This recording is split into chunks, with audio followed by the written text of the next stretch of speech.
सो हम जो आर्टिकल कर रहे हैं that is regarding wave equation, और उसमें मेनली जो हमने किया था दैट वाज हमने string along x axis consider की थी और इसका एक पार्ट पी क्यू, ठीक है। दिस इज डिस्टर्ब स्टेट जो हमने कंसिडर किया था, ये इक्विलिब्रियम स्टेट है, ये डिस्टर्ब स्टेट है और इसका एक पार्ट कंसिडर किया था पी क्यू। और P और Q एंड्स पर जो टेंशन्स हैं they are along the tangents, ठीक है। एंगल्स दोनों के थोड़े से अलग होंगे, एक का एंगल थीटा, एक का angle theta plus D theta. और फिर इन दोनों के हमने कंपोनेंट्स कंसिडर किए थे, इस T का T sine theta, T cos theta, और इस कैपिटल T मतलब टेंशन का एक T cos theta plus D theta और इस T sine theta plus D theta. जहाँ तक सवाल इसके वर्टिकल मोशन का है स्ट्रिंग का, जो कंपोनेंट्स रिस्पॉन्सिबल हैं वो कौन सा है, that is tension T sine theta plus D theta and second is tension का component again T sine theta. और वाई एक्सिस के अलोंग हमने नेट ये टेंशन निकाली थी, नेट फोर्स निकाली थी, and that was T sine theta plus D theta minus sine theta, because ये नेगेटिव एक्सिस के लॉन्ग है और ये पॉजिटिव एक्सिस के लॉन्ग है। फिर T हमने कॉमन निकाला था, ठीक है, और एक्सप्रेशन नंबर ये आपके पास ये 1 निकल के आया, sign theta plus D theta minus sine theta into T। और थीटा प्लस डी थीटा दोनों बहुत कम है because it is the case of the stretched string. और अगर ऐसी बात है तो हमने ये भी बताया था sine theta plus D theta is nearly equal to tangent theta plus D theta. और ये टेंजेंट जो होता है वो स्लोप होता है curly Y by curly x, और ये थीटा प्लस डी थीटा जो है वो कहाँ है, that X equals to X plus D X rather, ठीक है।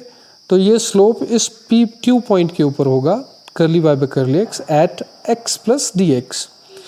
और जब आप बात करोगे टेंजेंट थीटा की तो वो स्लोप पी पॉइंट पर होगा, ठीक है, that will be curly Y by curly x at x, क्योंकि टेंजेंट थीटा यहाँ वाई और एक्स के बीच में ये रिलेशनशिप आएंगे। तो ये चीज़ हमने की थी, they the slopes of the curvatures respective slopes. तो sine theta plus D theta को रिप्लेसमेंट मिलेगा curly Y by curly x at x plus D X, and sine theta को रिप्लेसमेंट मिलेगा curly Y by curly x at x. तो ये चीज़ आप अब दिमाग में बिठा लीजिए कि आप कर क्या रहे हैं, ठीक है। ये रिप्लेसमेंट होने के बाद अब हम अगले पेज पर आ रहे हैं। तो इस पेज पर हमने क्या किया, वही sign theta plus D theta की वैल्यू को सब्स्टिट्यूट कर दिया और साइन थीटा की वैल्यू को सब्स्टिट्यूट कर दिया, रादर टेंजेंट थीटा की फॉर्म्स में ये है। अब ये आपके पास एक फंक्शन है curly Y by curly X itself is a function. और आप टेलर्स थ्योरम को अगर देखें तो टेलर्स थ्योरम की एक्सपेंशन क्या होती है, f of A plus h is equal to f of A plus H F dash a. F dash that means आप डेरिवेटिव कंसिडर कर रहे हैं किसका, एफ का, और वो डेरिवेटिव किस पॉइंट पर कैलकुलेट हो रहा है, ए पॉइंट के ऊपर। और एच आपके पास जो ए के साथ ही डिफरेंस साथ में चला है, प्लस फिर एच स्क्वायर बाय 2 फैक्टोरियल, और फिर सेकंड डेरिवेटिव आप लेते हैं and so on, H cube by 3 factorial third derivative आ जाएगा and so on so forth. लेकिन एच की वैल्यू अगर बहुत कम है तो आप हायर ऑर्डर टर्म्स को क्या कर सकते हो, निगलेक्ट कर सकते हो। तो मेनली आप इन दो टर्म्स पर कॉन्सेंट्रेट करोगे, F of A plus H F dash A, तो यही आपके पास रह जाएगा। लेकिन हमारा जो एफ है, हमारा एफ जो है that is curly Y by curly x, ये एफ है हमारा, ठीक है। तो अगर मैं इसकी एक्सपेंशन करूंगा, और ये कहाँ है, it is curly Y by curly x, it is at x plus dx, x plus dx। तो ये h का रोल प्ले करेगा और ये a का रोल प्ले करेगा, और ये आपके पास, और ये f का रोल प्ले करेगा। Curly Y by curly x f का रोल प्ले कर रहा है, x, ठीक है, ये a और dx जो है वो h। इस तरीके से हम आगे प्रोसीड करेंगे। यहाँ भी देख लीजिए, रादर x x ही है, ठीक है। ए का रोल जो है वो एक्स प्ले कर रहा है, एच का रोल जो है वो डी एक्स प्ले कर रहा है। तो हमने क्या बोला कि हमारे पास क्या फॉर्मूला है, हमारे पास फॉर्मूला है एफ ऑफ ए, लेकिन ए क्या है, दैट इज एक्स, और एफ क्या है, that is curly Y by curly x. तो ये क्या बन जाएगा, curly Y by curly x at x, क्योंकि आपके पास एफ ऑफ एक्स आ रहा है ना, तो f of A plus h this is nearly equal to f of A plus h and f dash ए, आप ये कंसिडर कर रहे हो। तो ए आपके पास क्या है, दैट इज एक्स, ठीक है। तो हमने देखो, और एफ आपके पास क्या है, करली बाय करली एक्स, तो it's F of A plus h, H आपके पास क्या है, दैट इज डी एक्स, और इसका डेरिवेटिव, इसका फर्दर एक और डेरिवेटिव, ये खुद ही फंक्शन ही डेरिवेटिव की फॉर्म में था। तो आप क्या करोगे, आप curly by curly x of curly by curly x करोगे, तो ये क्या बन जाएगा indirectly, curly square by curly x square of y, ठीक है, ये साथ में बन जाएगा। And at a that means at x. तो ये चीज़ आप ध्यान में रखिए कि इसकी एक्सपेंशन कैसे हो रही है। तो ये एक्सपेंशन हमने की, आपके सामने ये एक्सपेंशन है, ठीक है। Curly by curly x at x plus D x, curly by curly x at x, ठीक है। ये एफ ऑफ ए आ गया plus h, h is d x, और ये देखिए एक डेरिवेटिव लेते हैं, लेकिन ये फंक्शन खुद ही डेरिवेटिव की फॉर्म में था, इसलिए डबल डेरिवेटिव यहाँ बन गया एट एक्स। तो ये दोनों अगर देखा जाए तो आगे प्रोसीड किया जाए तो हम क्या करेंगे, इसको लेफ्ट हैंड में ले आएंगे, तो यहाँ माइनस हो जाएगा और यहाँ इक्वल टू हो जाएगा, और बचेगा क्या, d x curly square by curly x square, ठीक है, एट एक्स। तो आप जो आए, आपने ये वैल्यू सारी की सारी सब्स्टिट्यूट कर देनी, क्या, d x curly square Y by curly x square at x equal to x. Of course mention इस वक्त नहीं भी कर रहे तो नो इशू, ठीक है। ये इक्वेशन नंबर 2 इस तरीके से आपकी डेवलप हुई। आपने क्या अप्लाई किया, आपने टेलर्स थ्योरम अप्लाई की।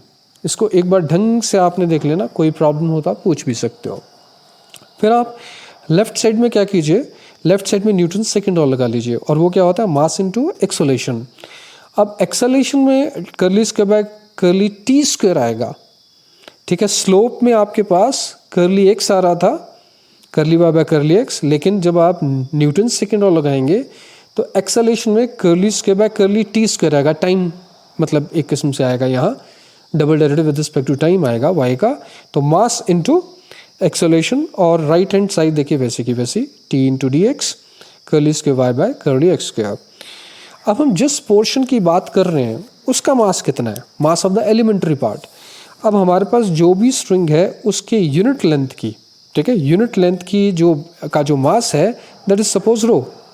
हम मास पर यूनिट लेंथ कंसिडर कर रहे हैं, तो इट्स रो, ठीक है। अगर मैं इस पोर्शन को dx कंसिडर करता हूँ, सपोज ये dx है, तो इसका मास कितना हो जाएगा, मास पर unit length into the length, तो it will be rho into dx। तो आपके पास ये मास की रिप्लेसमेंट क्या आ जाएगी, that will be rho into dx, ठीक है। जैसे इस मास को आप रो इंटू डी एक्स करोगे, curly square by curly T square as it is, t into d x है, टी इंटू डी एक्स है, तो डी एक्स से डी एक्स क्या हो जाएगा, कैंसिल हो जाएगा, ठीक है। तो आपके पास क्या बचेगा, curly square Y by curly T square, ठीक है, that is equal to, rho साथ में है, curly square Y by curly T square equals to T curly square by curly x square of Y. Rho आप क्या कीजिए, रो को आप नीचे ला सकते हैं, रादर टी को आप इस साइड नीचे लेके आए हैं, ठीक है। ये रो को न्यूमरेटर में रख दिया आपने और टी को आप डिनोमिनेटर में लेके आए, तो ये it will be rho by t, और curly square by curly T square of y, ठीक है, curly square Y by curly T square ये साथ में है, और ये curly square Y by curly x square as it is हमने लिख दिया, टी को हम डिनोमिनेटर में लेफ्ट हैंड में ले आए। तो ये इक्वेशन आपके पास डेवलप हुई। अब मैंने राइट हैंड साइड वाली लेफ्ट हैंड साइड में लिख दी, लेफ्ट हैंड साइड वाली राइट हैंड साइड में लिख दी, और ये जो रो बाय टी है it is 1/c square type, क्योंकि रो बाय टी अगर देखा जाए, क्यों आप ये 1/c स्क्वायर लिख रहे हो, क्योंकि आपने +1 में पढ़ा होगा स्पीड जो है वेव्स की, मैकेनिकल वेव्स की स्ट्रिंग में क्या होती है, tension divided by rho under root. तो अगर आप ऐसा करोगे तो c equals to t by rho under root, तो सी स्क्वायर क्या हो जाएगा, that is t by rho.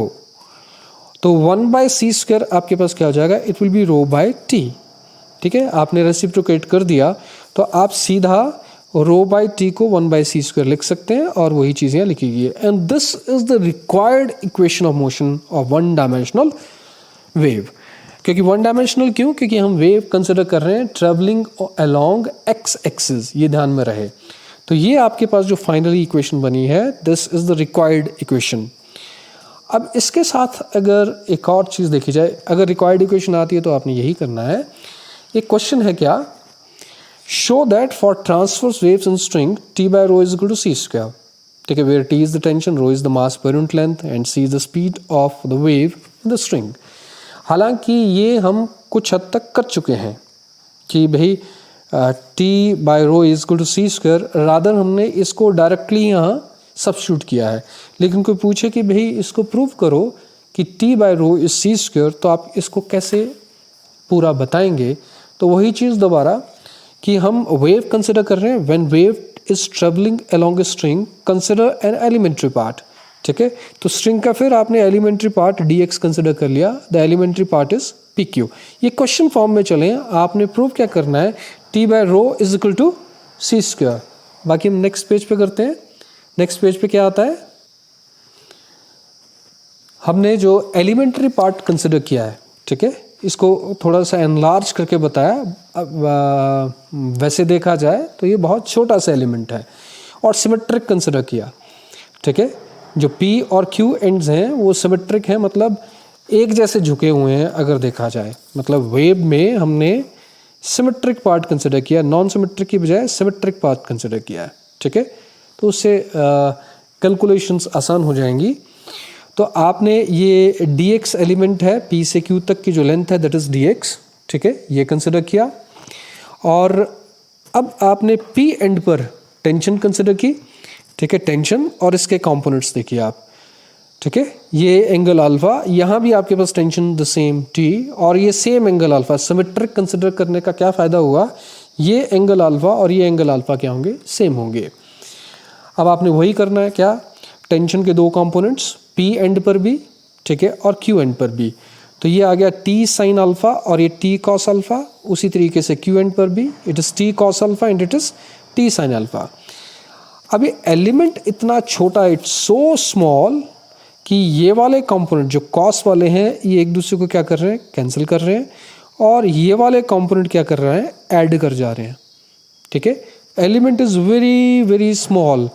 तो what's happening, T cos alpha and T cos alpha they are cancelling being equal and opposite, लेकिन T sin alpha and T sin alpha ये दोनों add होके क्या बन गए, 2T sin alpha।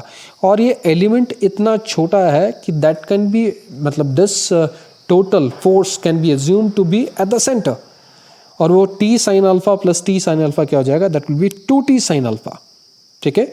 अगर हम आपके पास ये एंगल अल्फा है तो ये एंगल भी आपके पास अल्फा ही होगा, ठीक है। और अगर ये एंगल अल्फा है तो ये एंगल भी आपके पास अल्फा ही होगा। टोटल एंगल आपके पास 2 अल्फा बन जाएगा। ये चीज़ आप ध्यान में रखिए। वो कैसे, ये एंगल अल्फा है, ये देखो म्यूचुअली परपेंडिकुलर है, ये 90 माइनस अल्फा हो गया। और ये जो रेडियस और टेंजेंट होते थे ये भी परपेंडिकुलर होते हैं, टोटल 90 है। और अगर ये 90 माइनस अल्फा है, ठीक है, ये वाला एंगल ये 90 माइनस अल्फा है, ठीक है। और यहाँ भी टोटल एंगल क्या है, इट्स 90, तो ये क्या बन जाएगा, इट विल बी अल्फ़ा, ठीक है। अगर ये अल्फ़ा बनेगा तो ये भी अल्फ़ा होगा, ठीक है, because the two they are parallel lines. तो एक किस्म से ये अल्फ़ा है तो ये भी अल्फ़ा होगा, और सिमिलरली ये अल्फ़ा है तो ये भी अल्फ़ा होगा। टोटल एंगल इज़ 2 अल्फ़ा, ये ध्यान में रखिएगा। अब फाइनली हम कहाँ तक पहुँचे, the tension at the two ends, ठीक है, of the elementary part can be resolved into 2 components. मैंने आपको बता दिया T cos alpha and T sin alpha दोनों के लिए। T sin alpha type components they add up, ठीक है। Total force is along the radius toward the centre, ठीक है। टोटल फोर्स जो 2T sin अल्फा है that is along the radius toward the centre, ठीक है। इस कर्वेचर का जो सेंटर है इसके टुवर्ड्स है क्या, 2T sin अल्फा। ये चीज़ आप पूरा ध्यान में रखिए। तो net force towards the centre, ठीक है, वो क्या है, that is 2T sin alpha. तो the net force is 2T sin alpha. मतलब इक्वेशन नंबर 1 तक हम पहुँचे हैं अभी तक। इसके बाद अगर हम देखें, this force is along the radius toward the centre, ठीक है, ये हम कह रहे हैं। तो अगर ऐसी बात है it's along the radius toward the centre, तो इस पोर्शन को ये घुमाने के उसमें आ गई कि एज है तो स्ट्रिंग का पार्ट, तो it's trying to circulate it. जैसे पानी में वेव्स आती हैं तो कई बार स्प्लैश होता है आउटसाइड। अब स्ट्रिंग तो स्प्लैश हो नहीं सकता बिकॉज इट्स सॉलिड, ठीक है, और ये क्वांटिटी में है। बट लिक्विड पानी में कई बार हम स्प्लैश देखते हैं। कभी भी सेंट्रीपिटल फोर्स बनेगी तो उसकी कोशिश क्या होगी, इसको सर्कुलर पाथ में लाने की, और इसी कारण वेव आगे की ओर प्रोसीड कर रही है। ये चीज़ आप ध्यान में रखिए, ठीक है। ये इसको घुमाने के उसमें है, लेकिन ये फिर किसका रोल प्ले कर जा रही है, it's a kind of push for the wave to travel through the string. ये चीज़ आप ध्यान में रखिएगा। तो this acts as a centripetal force, ठीक है। तो f c that is m c square by r. Due to this force the deformed part p q may be imagined to be travelling along circular path. इसकी कोशिश ये है कि ये circular path के अलॉन्ग चले। तो वो अगर ऐसी बात है तो सेंट्रीपिटल फोर्स का काम कर रही है। तो f c is m c square by r. C is the speed, m is the mass, r is the radius. ये आपने पहले भी पढ़ा है। और छोटा सा ये एलिमेंट्री पार्ट है, तो मास पर यूनिट लेंथ हमने रो माना है, तो रो इंटू डी एक्स आपके पास मास हो जाएगा, ठीक है। तो m की रिप्लेसमेंट हम क्या कर सकते हैं, रो इंटू डी एक्स। तो f c is rho into d x, ठीक है, सी स्क्वेयर बाय आर। लेकिन एफ सी है कितना, that is 2t sine alpha, ठीक है। तो हम क्या कर सकते हैं, इक्वेशन नंबर 1 और इक्वेशन नंबर 2 से दोनों को इक्वेट करके rho d x c square by r that is 2t sine alpha, ठीक है, ये आपके पास आ जाता है ना। Alpha is very very small, क्योंकि स्ट्रेच स्ट्रिंग का केस है। अगर अल्फा कम है तो 2 अल्फा भी बहुत कम है। तो आप क्या कर सकते हो, जो sine rather alpha is very very small, ठीक है, 2 अल्फा की यहाँ तक ऐसा सच बात अभी नहीं आ रही है। Sine alpha is nearly equal to alpha, ठीक है। तो साइन अल्फा की वैल्यू को हमने नियरली अल्फा कंसिडर कर लिया, ठीक है। T as it is, 2 as it is, ठीक है, और ये साइन अल्फा का अल्फा बन गया। फिर नेक्स्ट स्टेप में हमने क्या किया, 2 को अल्फा के साथ लाए, तो t इंटू 2 अल्फा इस तरीके से बना। और 2 अल्फा आपके पास क्या है, 2 alpha that is this total angle, ठीक है, दिस इज 2 अल्फा अगर बात की जाए। अब अगर मैं इसको आर्क कंसिडर कर रहा हूँ, इसको रेडियस कंसिडर कर रहा हूँ, इसको एंगल कंसिडर कर रहा हूँ, एंगल इज 2 अल्फा।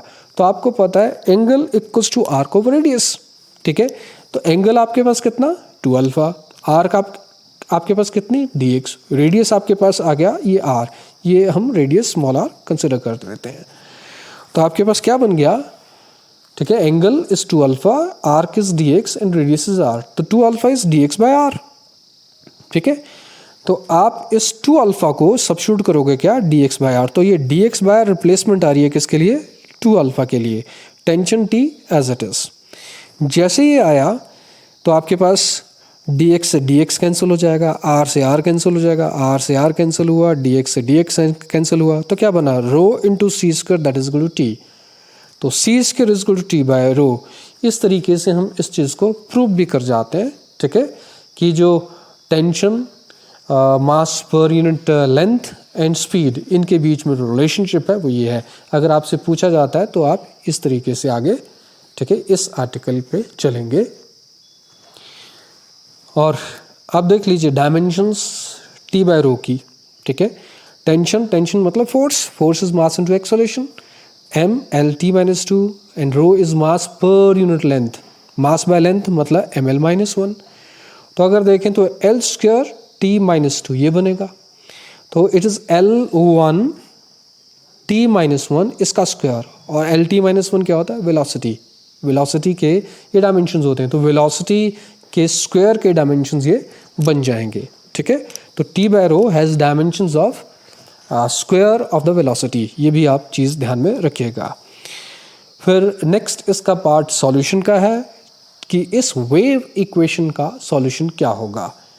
तो इस वेव इक्वेशन का सॉल्यूशन, वेव इक्वेशन हमने इस तरीके से अभी डेवलप की है, इसका सॉल्यूशन हम एज्यूम करेंगे और इस सारे सॉल्यूशन की डिस्कशंस, ठीक है, ये इस वाले पेज से ये मैं नेक्स्ट वीडियो में आपको बताऊंगा।